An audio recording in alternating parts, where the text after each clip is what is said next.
Tutalante met show नलंते met प्यार तो पीछे तमर सामने आज विशेष आज मैं टीम बताने वाला हूँ। आज मैं एक ऐसे शख्सियत से मिला जिनको सुनकर मैं भी हैरान हो गया। वो पूर्ण तरह दिव्यांग है, देख नहीं सकते हैं, लेकिन जब उन्होंने अपनी बातें रखी तो उन्होंने हमारे होश उड़ा दिए। तो सुनिए उन्होंने क्या कहा। विजन सर्वोपरि है। मेरे हिसाब से तो बिना विजन की जिंदगी मतलब बिना फ्यूल की कार की तरह है, उसका कोई मतलब नहीं है। लेकिन इसके विपरीत दोस्तों, आज जो मंदी महंगाई का माहौल पूरी जगह पे फैला हुआ है, लेकिन रॉबर्ट कियोसाकी से लेके वॉरेन बफेट तक ने दुनिया की ऊंची सी ऊंची जो टावर्स हैं, बिल्डिंग है, उसके टेरेस से हर बार एक ही बात कही कि जहां जहां क्राइसिस है, जहां जहां प्रॉब्लम है, वहां ढेरों अपॉर्चुनिटीज भी आती है दोस्तों। तो जो आज का माहौल है, हम एक्सक्यूज दे सकते हैं कि मंदी महंगाई का माहौल है, रशिया यूक्रेन की लड़ाई चल रही है, चाइना और दुनिया भर के प्रॉब्लम्स हैं। लेकिन दोस्तों, ये जो प्रॉब्लम्स हैं, ये जो सब तकलीफें चल रही है, मुझे लगता है कि वो हमारे लिए ढेरों अपॉर्चुनिटीज भी लेके आएगी। और ये जो हर्डल स्पीड ब्रेकर हमारे जिंदगी में लगे रहते हैं, उसके लिए मेरा कवि मन यही कहना चाहता है कि अपनी उलझनों से ही हमें अपनी मुश्किलों के हल मिले। जो हमारे प्रॉब्लम्स हैं कि अपनी उलझनों से ही हमें अपनी मुश्किलों के हल मिले। जैसे टेढ़ी मेढ़ी शाखों से हमें ढेरों रसीले फल मिले, और उसके खारेपन में कोई बात तो जरूर होगी। तभी तो जाके सागर से हर बार गंगा जल मिले, तभी तो जाके सागर से हर बार गंगा जल मिले। तो गुप्ता साहब, ये हर्डल्स, ये तकलीफें, ये परेशानियां हमें नीचे गिराने के लिए नहीं, ये मंदी महंगाई का माहौल हमें नीचे गिराने के लिए नहीं, सुधाकर भाई साहब, हमें और ऊपर उठाने के लिए है। और रही बात ये अंध, अपंग, लाचार, बेचारा शब्दों की, मैं सिरे से नकारता हूं इन शब्दों को। अरे आज 21वीं सदी में इस तरह सा प्रॉब्लम है भी तो पूरा जागृत समाज हमारे साथ में खड़ा है। लेकिन तकलीफ और परेशानियां तो उस दिन होती है ना दोस्तों, जब हम शरीर की तकलीफों को अपने मन पे, अपने दिमाग पे ले लेते हैं। 30 साल का सनराइज कैंडल का मेरा सफर मुझे हर बार यही बात कहता है कि इन तकलीफ स्पीड ब्रेकर से हमारे जीवन में सिर्फ दो बातें हो सकती है, या तो हम बिखर जाते हैं या फिर निखर जाते हैं दोस्तों। तो हम निखरने की और आगे क्यों ना बढ़े। इन बिखरने का इतिहास रटने से ज्यादा हम निखरने का इतिहास रचने की ओर आगे क्यों नहीं बढ़ सकते। और इन तकलीफों पे इतना जरूर कहना चाहता हूं कि कौन कहता है संग दिल को अश्क नहीं होते। हमने तो चट्टानों से भी झरनों को निकलते देखा है। और कौन कहता है तकलीफों में खुशियां नहीं मिलती, हमने कांटों पे गुलाबों को महकते देखा है। कौन कहता है जिंदगी में आगे बढ़ने को, अरे कौन कहता है जिंदगी में आगे बढ़ने को कांधा किसी का चाहिए ही चाहिए। हमने तो अक्सर कांधों पे सिर्फ जनाजों को निकलते देखा है। और कौन कहता है मिट्टी ही जीवन का अंत है, हमने तो कई मजारों पे अनगिनत फूलों को खिलते देखा है। निखिल सर, मेरी जिंदगी में जब भी तकलीफें आई, परेशानियां आई, माँ मेरी सबसे बेस्ट फ्रेंड थी। माता पिता की इकलौती संतान, डैडी तो दिहाड़ी मजदूर, रोज कमाओ रोज खाओ वाली बात थी। एक सीमेंट पाइप बनाने वाली फैक्ट्री में गमेला उठाने का काम वो करते। लेकिन माँ ने एक नॉर्मल स्कूल में दाखिला दिलाया। उन दिनों सर्व शिक्षण अभियान की कोई व्यवस्था भी नहीं थी, लेकिन बड़ी प्रयत्नों के बाद वो दाखिला मिल गया। शायद वो झोपड़ी नुमा हमारे घर में दिवाली या नए साल सा एक उत्सव लेके आया। लेकिन पहले दिन से समझ में क्या आ गया कि कहीं कोई गड़बड़ है। आपको दिखता नहीं, चलो साइड पे बैठो। आप किताबें नहीं पढ़ पाते, साइड पे बैठो। आप ब्लैक बोर्ड नहीं पढ़ पाते, साइड पे बैठो। एक कोने में बिठा दिया जाता। ग्राउंड पे मुझे भी लगता कि मैं भी फुटबॉल को किक लगाऊं, से मुझे भी लगता कि मैं भी क्रिकेट खेलूं। लेकिन मेरे हिस्से और जो मेरे विद्यार्थी मित्र थे, उनकी किताबें, स्कूल बैग या टिफिन बॉक्स संभालने से ज्यादा और कोई काम ही नहीं आता। एक कोने में बिठा दिया जाता। उनको पता था कि ये कहीं जाएगा नहीं, अब उनकी चीजें संभालता, वे खेलते। लेकिन वो कोने में बैठे बैठे वो जो ऊर्जा बच गई, वो जो एनर्जी बच गई ना सिद्धार्थ सर, वो कहीं क्रिएटिविटी के रूप में बाहर आना शुरू हुई। अपने आप को प्रूव करने के लिए कहीं से गिल्ली मिट्टी लाओ, उस क्ले में से अलग अलग शेप बनाओ, अपने आप को प्रूव करना है। कहीं से बांबू ढूंढ के लाना, कहीं से छुरी ढूंढ के बड़ी बड़ी बांबू की पतंग की कमानी बनाना, मांझा बनाना, बस यही होता कि अपने आप को प्रूव करूं। उन दिनों स्कूल में लड़ाइयां बहुत होती, क्योंकि उस 12-13 साल की उम्र तक और जो विद्यार्थी थे, वो 4,500-5 हजार नॉर्मल जो स्कूल में जो नॉर्मल विद्यार्थी जो स्टूडेंट थे, उनके साथ बहुत लड़ाई होती, क्योंकि वो अंधा अंधा ब्लाइंड ब्लाइंड करके चिढ़ाते और यूनिफॉर्म फाड़ के लड़ाई झगड़ कर घर पे जाना, किताबें कोने में फेंक के रोने की शुरुआत कि बहुत हो गया, कल से स्कूल नहीं जाऊंगा। माँ जो हर बार मेरा ध्यान रखती, उन दिनों भी मेरे सर पर हाथ फेरकर मुझे एक ही बात कहती कि भावेश, तू दुनिया को नहीं देख सकता, इसका मतलब ये नहीं कि यहाँ तकिए में मुंह डालकर रो। अरे घर से बाहर निकल और कुछ ऐसा करने की कोशिश कर, कुछ हट के करने की कोशिश कर कि जिस दुनिया को तू नहीं देख सकता, एटलीस्ट वो दुनिया तेरी तरफ देखने की शुरुआत करे। और दोस्तों, बात चली है तो कुछ रिसर्च वाली बात भी बता दूं कि जब मां सर पर हाथ फेरती है ना, तो बाल यूं बड़े बड़े हो जाते हैं, लेकिन इसके विपरीत जब बीबी सर पर हाथ फेरती है, मेरी हालत देख रहे हो आप क्या हो रही है। अगली बार आऊंगा तो कुछ गर्लफ्रेंड के रिसर्च भी आपके लिए लेके आऊंगा। लेकिन माँ के आशीर्वाद ही थे कि after 10th with my one sided friend, जिसको एक ही पैर था, हम दोनों ने कुछ अलग करने के चक्कर में प्रीति बहन एक टेंडम साइकिल बनाई। मेरा दोस्त था, उसको दिखता था लेकिन वो चला नहीं पाता, तो उसका काम था हैंडल और ब्रेक संभालना, और पीछे बैठ के मैं पेडलिंग करता हूँ। और महाराष्ट्र से नेपाल, काठमांडू और वापस महाराष्ट्र हमने 6000 किलोमीटर की साइकिल टूर की 45 दिनों में, 16 साल की उम्र में, जिसको लिम्का बुक के साथ और कई रिकॉर्ड बुक में दर्जा दिया गया। लेकिन ये जो तकलीफ, हर्डल, परेशानी, ये जो शब्द है वो कभी अकेले नहीं चलते, पूरे परिवार के साथ चलते हैं, पूरे झुंड में चलते हैं। और मेरे साथ भी यही हुआ। एक तरफ तो एमए की फर्स्ट क्लास की 2-2 डिग्रियां थी, एमए इकोनॉमिक्स और एमए साइकोलॉजी की, लेकिन माँ नहीं थी। उन्हीं दिनों माँ का 4 स्टेज ब्लड कैंसर से निधन हो चुका था। 3 साल उसकी ट्रीटमेंट भी चली मुंबई टाटा हॉस्पिटल में भगत साहब। फ्लूडेरा 50 mg के 50-50 हजार के इंजेक्शन यूएस से मंगाए जाते थे उसके कीमोथेरेपी के लिए। दोस्तों, रिश्तेदारों से जितना भी कर्जा उठाया जा सका उठाया, अंत में तो उन्होंने अपने दरवाजे बंद कर रखे थे। डैडी इन सब परेशानियों के चलते जिंदगी भर के लिए स्किज़ोफ्रेनिया के मरीज हो चुके थे। माँ को तो नहीं बचा सके, लेकिन मैं और डैडी बिल्कुल फुटपाथ पे थे। लाखों रुपए का कर्जा था। दोस्तों, रिश्तेदारों ने थोड़े कुछ महीने तो शांत रहे, लेकिन बाद में उन्होंने वसूली करना शुरू किया। अब आगे कैसे बढ़े? जो बचपन से क्रिएटिविटी की चाह थी, 14-15 साल की उम्र में कुछ फैंसी कैंडल्स हाथ में भी लगे थे, लगता यही मेरे लिए ठीक है। फिर तो कोई नौकरी न ढूंढते हुए मैंने Mumbai national association for the blind में 1 साल रह के कुछ बेसिक ट्रेनिंग ली, साथ में कुछ मसाज की भी ट्रेनिंग मुझे दी गई। ये सब ट्रेनिंग्स के बाद सर्टिफिकेट लेके, जो मेरा होम टाउन है महाबलेश्वर, जो महाराष्ट्र का सबसे प्यारा एक टूरिस्ट प्लेस है, हिल स्टेशन है, पुणे से 120 किलोमीटर पे वहां पर मैं वापस लौटा। मुझे सिर्फ 5000 रुपए चाहिए थे मेरी इस इंडस्ट्री को खड़ा करने के लिए। बैंकों के धक्के लगाए, कुछ कर्ज मिल जाए, लेकिन उनको कुछ मोर्गेज चाहिए था जो मेरे पास नहीं था। और वैसे भी आप सब जानते हैं कि बैंकें उन्हीं को कर्जा देती है जिनको खरे अर्थ में पैसों की आवश्यकता नहीं होती। मेरे साथ यही हुआ। तो जो और एक स्किल थी मसाज की, मैंने महाबलेश्वर एक हिल स्टेशन है, 4 से 5 हजार होटलें हैं, तो वहां पे एक मसाजिस्ट के तौर पर मैंने काम करते हुए 10, 20, 50 रुपए इकट्ठा किए, 5000 जमा हुए। मैंने मसाज के काम को हमेशा के लिए अलविदा कहा। उस 5000 रुपए में से मैंने एक 20 किलो कच्चा माल मोम, जिसको वैक्स कहते हैं, और एक कास्टिंग की डाई जो 24 कैंडल प्रोड्यूस करती थी, जो लाइट जाने के बाद हम जलाते हैं, मैंने वहां से एक छोटे से भाड़े के कमरे में, जो छोटा सा घर भी हुआ करता था हमारे लिए, बस वहां पे सनराइज कैंडल की नींव रखी। लेकिन यहाँ हम सब जानते हैं कि जब तक चीजें बेची न जाए, काम आगे कैसे बढ़े।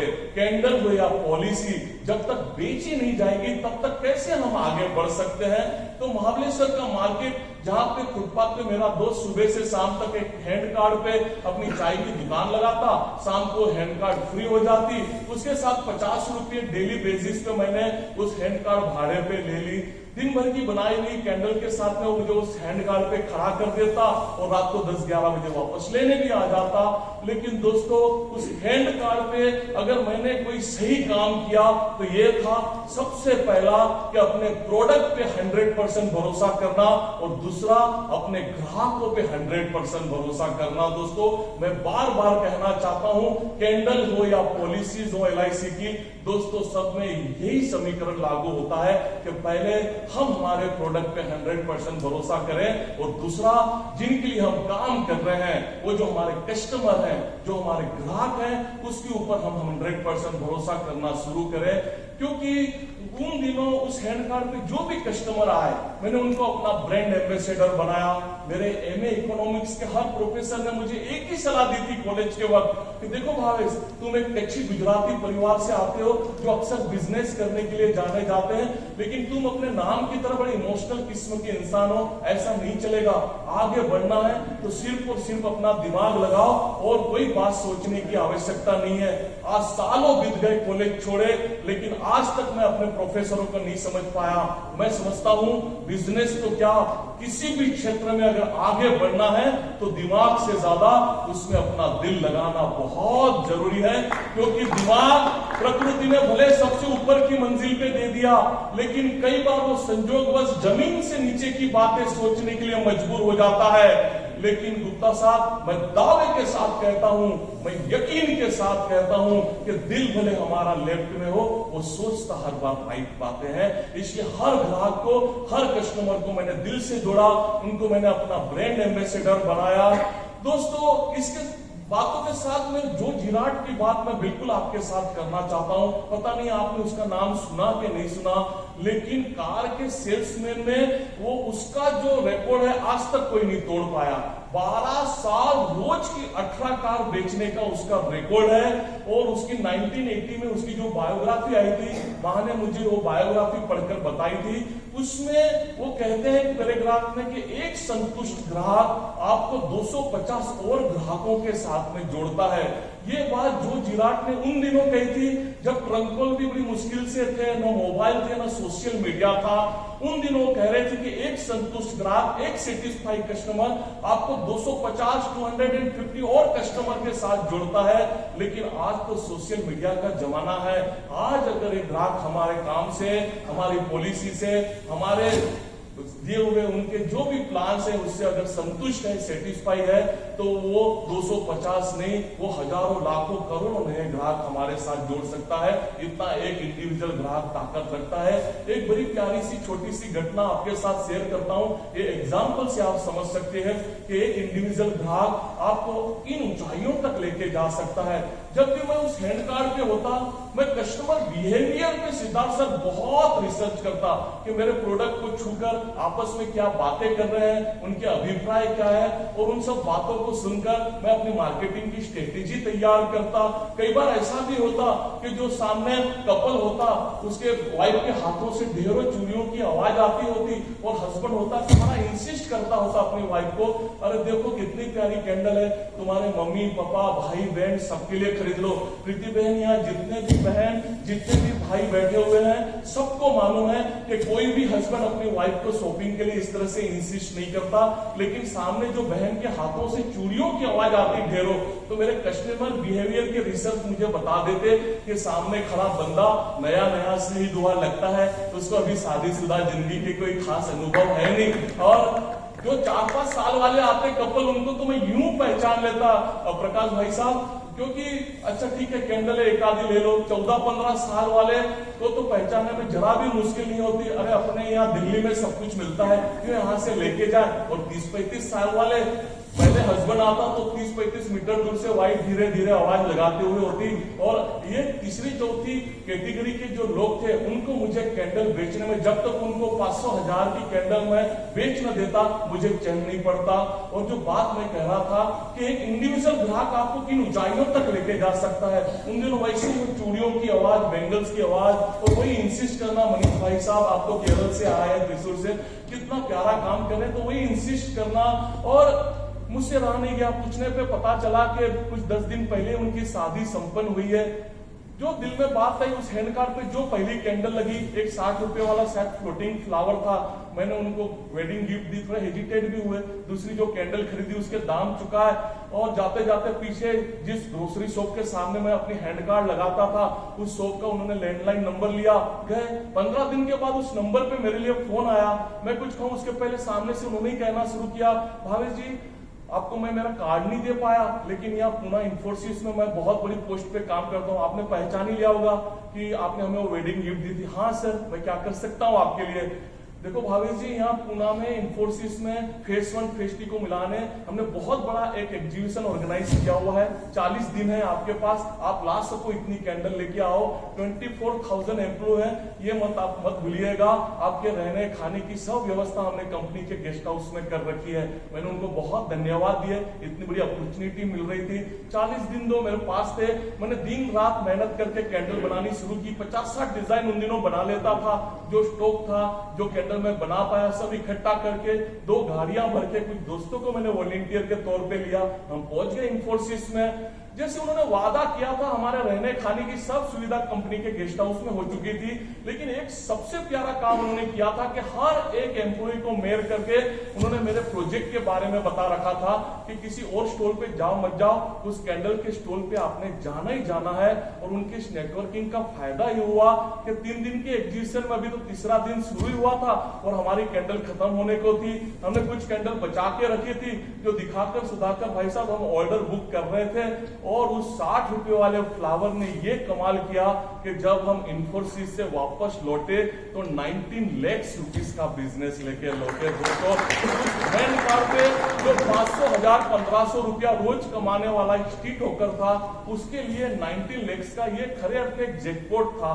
लेकिन आप सब जानते हैं कि यहां तक बात पूरी नहीं हुई। आप आईटी कंपनी में पूरी जिंदगी तो कोई बिताता नहीं। जब वे लोग दूसरी कंपनियों में गए, वहां के एम्प्लॉय उन्होंने वहां हमारे साथ में जोड़नी, जब अपने परिवार के साथ वे मेरे होम टाउन में आए तो उन्होंने जो बिजनेस दिया, कंपनी ने जो आने वाले त्योहारों के लिए अपने जो ऑर्डर दिए, ये सब बोनस के तौर पर थे दोस्तों। तो ये हर एक इंडिविजुअल ग्राहक हमारे लिए उतना ही महत्वपूर्ण होता है। लेकिन साहू भाई साहब, यहाँ पे कुछ बहनें भी आई हुई है, तो कुछ और भी बातें मैं डिटेल में करना चाहता हूँ कि उस हैंड कार्ड पे एक घटना ऐसी घटी जिसने मेरा पूरा जीवन ही बदल के रख दिया। उस दिन शाम को मैं हैंड कार्ड पे अपनी कैंडल बेचने में बड़ा व्यस्त था, तभी बड़ी रुबाबदार आवाज आ गई कि कहां से लाते हो। मैं कुछ उनको समझाने की कोशिश की मैंने कि भाई ये कहीं से मैं लाता नहीं, ट्रेडिंग नहीं करता, मैं खुद बनाता हूं। जब 15-20 मिनट के बाद वे कन्विंस हुए, उनको विश्वास बैठा, तब कुछ 1000-1500 की कैंडल खरीदी जो सामने मैडम थी उसने। जाते जाते एक मुफ्त की सलाह भी दे दी कि कोई मददनीश क्यों नहीं रख लेते, कैसे अकेले कर पाते हो। मैंने उनको क्लियर कहा कि भाई बड़ी मुश्किल से मेरे और डैडी का गुजारा होता है, अब मददनीश का पगार कहां से निकालूं। उन्होंने आगे कहना शुरू किया कि देखो हम तो हर साल यहाँ महाबलेश्वर आते हैं, बड़ा प्यारा सा बंगलो भी है हमारा बड़ा सा, और पूरा परिवार सब रिश्तेदार सब यहाँ आते हैं। 2 महीना पूरा समर हम लोग यही महाबलेश्वर में ही स्पेंड करते हैं।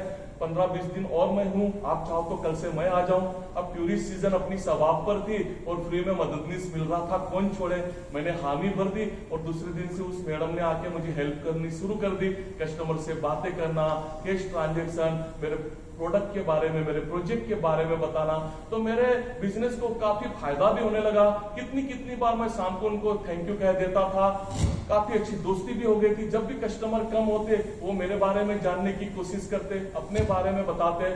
मुंबई में 9 पेट्रोल पंप की वो इकलौती वारिस थी और यहाँ फुटपाथ पे मुझे हेल्प भी कर रही थी। 18 दिन तो बड़े ठीक कटे, लेकिन सिद्धार्थ सर 19वें दिन बड़ी गड़बड़ हो गई। शाम को शायद टूरिस्ट भी कम थे, शायद वीकडेज हो गए, और उनके तरफ से बात आ गई कि भावे से एक बात कहनी है, लेकिन मेरी बात सुनकर नाराज मत होना, अच्छी न लगे तो सुनी अनसुनी कर देना। मुझे लगा कल परसों वापस वे मुंबई जाने वाले होंगे, इसलिए इस तरह की बात कह रहे हैं। मैंने कहा मैम आप बताइए जो भी कहना चाहते हैं, मुझे कोई नाराजगी नहीं होगी। नहीं, पहले मुझे प्रॉमिस करो कि जरा भी आप मन पे मत लेना। हाँ मैम कहिए तो क्या कहना चाहते हो। और कुछ क्षण के विलंब के बाद उसके तरफ से बात आई, भावेश शादी करोगे मुझसे। पीछे नगर पालिका की खुली गटर बह रही थी, मैं गिरते गिरते बचा। लेकिन एक बात बता दूं, उन दिनों हैंडसम मैं बहुत हुआ करता था। मैंने अपने आप को संभलते हुए आप चाहो तो ताली पूरी जोर से बजा सकते हो, क्योंकि आपके आपके और लंच के बीच में मैं अकेला खड़ा हूं भाई साहब, आप ये मत भूलिएगा, है ना। ताली बजेगी तो जल्दी से खत्म कर दूंगा मैंने अपने आप को संभलते हुए कहा कि कहाँ आप कहाँ मैं, कैसे मेल हो सकता है। ये सिंपैथी सहानुभूति तो घर में हम कुत्ता बिल्ली पाल ले उससे भी हो जाती है, फिर मैं तो फिर भी जीता जागता इंसान हूं। उन्होंने जो बात कही, एक एक शब्द मुझे आज भी याद है कि भावेश, मैंने बचपन से सिर्फ पैसा देखा। अक्सर लड़कियों के ब्याह बड़े घर में कर दिए जाते हैं, बड़ा घर मतलब ज्यादा पैसा। मुझे जिंदगी में पैसों की सिवा कोई बात ही समझ में नहीं आई, लेकिन यहाँ 18 दिन काम करके खरे अर्थ में अब मुझे मेरी जिंदगी का विजन मिल चुका है। आपके पास एक जबरदस्त आर्ट है, लेकिन आपको एक सपोर्ट साथी की जरूरत है। हम दोनों एक होते हैं और मिलकर ऐसे हजारों दिव्यांग मित्र हैं जिनके लिए काम किया जा सकता है। मैंने तो बिल्कुल वहां पे हथियार डाल दिए।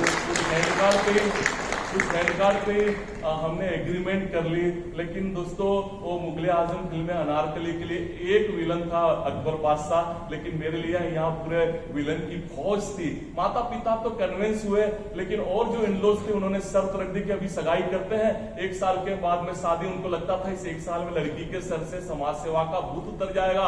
वो अपनी जगह पे, मैं अपनी जगह पे। साहु सर, ये बातें मैं खास तौर पे इसलिए कह रहा हूं कि यहाँ पे ये जो सुपर अचीवर्स जो सब आए हुए हैं ना, उनका जो परिवार का सपोर्ट मिला हुआ है ना, तभी सब लोग आप यहाँ पे इस जगह पे हैं दोस्तों। तो ये जो परिवार का सपोर्ट है, हमारा जो बेटर हाफ है, उसका जो सपोर्ट हमें मिलता है, तभी हम आगे बढ़ पाते। इसलिए जरा डिटेल में मैंने ये बात करनी सोची।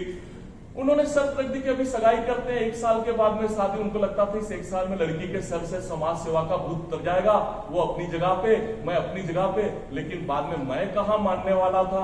हर हफ्ते मुंबई पहुंच जाता उससे मिलने कि कहीं वो अपने विचार न बदल दे। गुप्ता साहब बड़ा ढीठ किस्म का इंसान था। अब हर हफ्ते एक स्ट्रीट होकर किराया कहां से निकाले मुंबई जाने के लिए, तो आजू बाजू के जो स्ट्रीट होकर थे उनसे उधार के पैसे लेके उस 8-9 घंटे की स्टेट ट्रांसपोर्ट की बस में मुंबई जाना। और भगत साहब भाई साहब, मुंबई पहुंचते पहुंचते मेरे दिल की हर धड़कन एक ही बात कहती थी कि सांसों में वो मेरे समाया भी बहुत लगता है, सांसों में वो मेरे समाया भी बहुत लगता है, वो शख्स मुझे पराया भी बहुत लगता है। तमन्ना तो यह है कि रोज उससे मिलने जाऊं, लेकिन क्या करूं, आने जाने में किराया भी बहुत लगता है। यहाँ पे जितने भी बैचलर फ्रेंड्स बैठे हुए हैं शायद कम ही रहेंगे, लेकिन मेरी लाइनों को रट्टा लगा लो, आपको आने वाले दिनों में बड़ी काम आने वाली है ना। शादीशुदा भी आप याद कर सकते हो जी। हर हफ्ते मैं बॉम्बे गया, लेकिन फिर लगता उसके लिए कुछ गिफ्ट ही ले लूं। फिर दिल से ख्याल आता कि मेरी छोटी सी गिफ्ट उसकी उस आलीशान फ्लैट में क्या दिखने वाली है, चलो कुछ फ्लावर ही ले लेते हैं। लेकिन जब जब मैंने फ्लावर खरीदने की बात सोची, मेरे दिल की धड़कन ने एक ही बात कही कि वो इतनी हंसी है, वो इतनी हंसी है कि मेरी खुशी का क्या जवाब दूं। खूबसूरती के पन्नों से उसको क्या खिताब दूं। कोई फूल होता तो जरूर माली से मंगवा लेता, जो खुद एक गुलाब है उसको क्या गुलाब दूं, क्या गुलाब दूं। बस 1 साल पूरा हुआ और मैं नहीं चाहता तो अपने घर से 1 रुपया भी लाए। मेरी इन भावनाओं की उसने कदर की और महाबलेश्वर के स्कूल के क्लासरूम में दोस्तों को चाय शरबत पिलाकर हमारी शादी संपन्न हुई। 3-4 दिन से हमने उस हैंड कार्ड पे काम करना शुरू किया, लेकिन एक गिल्ट, एक जिल्लत, एक शर्म बिल्कुल होती थी, क्योंकि इस हैंड कार्ड की इस ओर हम खुददारी स्वाभिमान की बड़ी बड़ी बातें करते हैं और तभी सामने से लकड़ियां पटकते हुए हमारे और दृष्टिबाधित मित्र भिक्षा मांगते हुए निकल जाते। जब जब महाबलेश्वर में टूरिस्ट सीजन होती, पता नहीं दूर दूर के डिस्ट्रिक्ट, अलग अलग राज्यों से हमारे ब्लाइंड मित्रों को पता चल जाता कि ज्यादा लोग आए हुए हैं टूरिस्ट, तो ज्यादा भिक्षा मिलेगी, ज्यादा भीख मिलेगी, तो उसके लिए वो आ जाती। बड़ा दुखद होता था। ऐसे ही 5 मेरे ब्लाइंड मित्रों को हमने स्टॉल पे बुलाया जो सामने से निकले हुए थे, उनके लिए चाय मंगवाई, कुछ दोस्ती की। काफी फोर्स करने पे पता चला कि 80-90 रुपये दिन में कमाई लेते हैं। उन दिनों मेरी हैसियत नहीं थी, लेकिन कहीं से शुरुआत तो करनी थी। मैंने कहा 300 रुपये मैं रोज के आपको देता हूँ, रहने खाने की भी आपकी सब व्यवस्था मैं कर देता हूँ, बस इस घटिया काम को बंद करो और मेरे साथ चलो। मैंने और मेरी वाइफ ने उनको समझाया और उन खरे अर्थ में उस दिन सनराइज कैंडल की शुरुआत हुई। उन 5 ब्लाइंड मित्रों को जो भिक्षा के काम में लगे थे, उसमें से बाहर निकालकर हम उस छोटे से भाड़े के कमरे में ले गए। कुछ हमने भी सोच के रखा था आगे कुछ बड़ा सा वर्कशॉप वगैरह, तो कुछ जगह हमने देख देख के रखी थी। तो दूसरे दिन हमने वहां छोटे से गांव में एक 8 कमरे का एक भाड़े का एक वर्कशॉप हमने ले लिया। 4 कमरे रहने के लिए हमारे बच्चों के, ब्लाइंड बच्चों के, और 4 कमरे उनके मैन्युफैक्चरिंग के लिए। अब ये ब्लाइंड लोगों का नेटवर्क इतना जबरदस्त होता है कि 5 के 25 कब हो गए हमें भी पता नहीं चला। वो साल में 500 रुपए का रिचार्ज नहीं कराएगा अपनी मोबाइल में, लेकिन रोज सुबह उठकर कॉल सेंटर में फोन जरूर करेगा कि आज की स्कीम कौन सी नई आई है। और इसी नेटवर्किंग के चलते इतनी बड़ी संख्या में ब्लाइंड मित्र जुड़ चुके थे। हर कोई काम करना चाहता था, लेकिन रोज का सबको 300 रुपए देना, रहने खाने की व्यवस्था करना, वर्कशॉप का भाड़ा देना, कच्चा माल मंगाना और बेचने के लिए छोटी सी हैंड कार्ड थी। कैसे ये सब मुमकिन हो पाता था? क्योंकि यहाँ कैंडल्स की थप्पी लग जाती और हम बेच नहीं पाते। मार्केटिंग बहुत पुअर थी, क्योंकि हमारे पास और कोई स्रोत ही नहीं था उस हैंड कार्ड के सिवा। तब बड़ी गड़बड़ होने लगी। तब लगा कि ये समाज सेवा आज नहीं तो कल बंद करनी पड़ेगी, क्योंकि इतने सारे लोगों को कैसे लेके जाएंगे। और उन दिनों बड़े बुजुर्गों की कही हुई बातें बार बार मेरे दिमाग में चल रही थी कि जितनी चद्दर है उतनी पैर पसारना सीखो। जो गरीब परिवार या मध्यम वर्गीय परिवार से आते हैं उनको अक्सर ये सुनना पड़ता है कि अपनी मर्यादा में रहो, जरा कुछ अलग करने की कोशिश की नहीं कि तुरंत एक हथौड़ा चल जाता है कि अपनी चद्दर है उतनी पैर पसारना सीखो। पता नहीं आपने सुना नहीं सुना, लेकिन मैंने कई बार सुना था।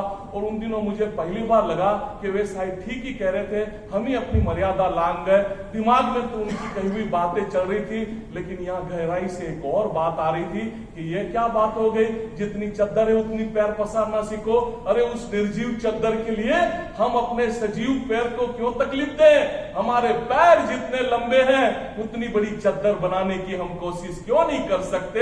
और बस उन विचारों ने एक जबरदस्त ऊर्जा भर दी। अभी सिद्धार्थ सर को मैं सुन रहा था कि अभी तो 17% ही हम मार्केट को कर पा रहे हैं, अभी 83% की अपॉर्चुनिटी हमारे पास है दोस्तों। तो हमारी जो चद्दर है उसको इस 83% तक बड़ी बनाने की हम कोशिश करें और हम मेहनत करेंगे तो बिल्कुल उस टारगेट को हम अचीव कर सकते हैं। और उन्हीं दिनों मैंने डॉक्टर अब्दुल कलाम साहब की एक स्पीच सुनी थी रेडियो पे। रेडियो हमारा सबसे प्यारा दोस्त था, और उस स्पीच में, उस भाषण में एक लाइन मुझे इतनी अच्छी लगी, उस लाइन को मैंने अपना गुरु मंत्र बनाया कि इंतजार करने वालों के हाथ में उतना ही आता है जितना कोशिश करने वाले छोड़ दिया करते हैं। राह देखने वालों के हाथ में उतना ही आता है जितना कोशिश करने वाले छोड़ दिया करते हैं। इन लाइनों से प्रेरणा। तो इस वीडियो में इतना ही। बाकी अगली वीडियो में तो कस लाइक भल लगी। तो इसी तरह से चेचवा चैनल में कुछ न कुछ बातें करते रहेंगे। तो क्या कहलाते मैदागार चेचवा। धन्यवाद।